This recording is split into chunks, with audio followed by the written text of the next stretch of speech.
অসমৰ বৰাক ব্ৰহ্মপুত্ৰ পাহাৰ ভৈয়ামত বসবাস কৰা সমূহ ৰাইজলৈ মোৰ আন্তৰিক শুভেচ্ছা আৰু শ্ৰদ্ধা জ্ঞাপন কৰিছোঁ আৰু ঈশ্বৰৰ ওচৰত প্ৰাৰ্থনা জনাইছোঁ যাতে এই ভোগালী বিহুৱে আগন্তুক দিনত খেতিয়ক ৰাইজৰ শক্তি বৃদ্ধি কৰাৰ ক্ষেত্ৰত যাতে বিশেষ অনুপ্ৰেৰণা প্ৰদান কৰে আৰু এই ভোগালী বিহুতে সকলোৱে সংকল্প যাতে লয় আমি আমাৰ কৃষি অৰ্থনৈতিক সকলো দিশৰ পৰা সবল কৰি তুলিম, কঠোৰ পৰিশ্ৰম কৰিম, আমাৰ অসমৰ সাৰুৱা মাটিৰ উৎপাদন বৃদ্ধি কৰিম আৰু সকলোৱে শতামপুৰুষীয়া সামাজিক সাংস্কৃতিক আধ্যাত্মিক পৰম্পৰা মূল্যবোধটো আমি জীয়াই ৰাখিম, মিলাপ্ৰীতিৰে থাকিম, ভাতৃত্ববোধ অটুট ৰাখিম, মৰম চেনেহ শ্ৰদ্ধা ভক্তি আন্তৰিকতাৰে এজনে আনজনক আঁকোৱালি ল'ম।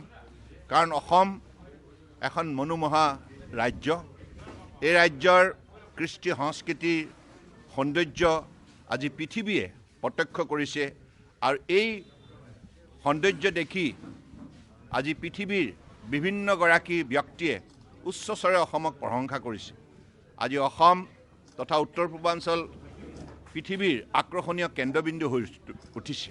গতিকে মাননীয় প্ৰধানমন্ত্ৰী নৰেন্দ্ৰ মোদী ডাঙৰীয়াৰ যিখিনি আশীৰ্বাদ, যিখিনি সহযোগিতা আমি নিশ্চিতভাৱে শলাগ ল'বই লাগিব আৰু মই আজি এই বিহুতে পুনৰবাৰ সকলোৰে প্ৰতি শ্ৰদ্ধাশীল লৈ আহ্বান জনাইছোঁ যে আমি আগন্তুক দিনত কঠোৰ পৰিশ্ৰম কৰিম আৰু উন্নয়নৰ যাত্ৰাত দৃঢ়তাৰে শক্তিশালীভাৱে ঐক্যবদ্ধভাৱে আগুৱাই যাম। নমস্কাৰ।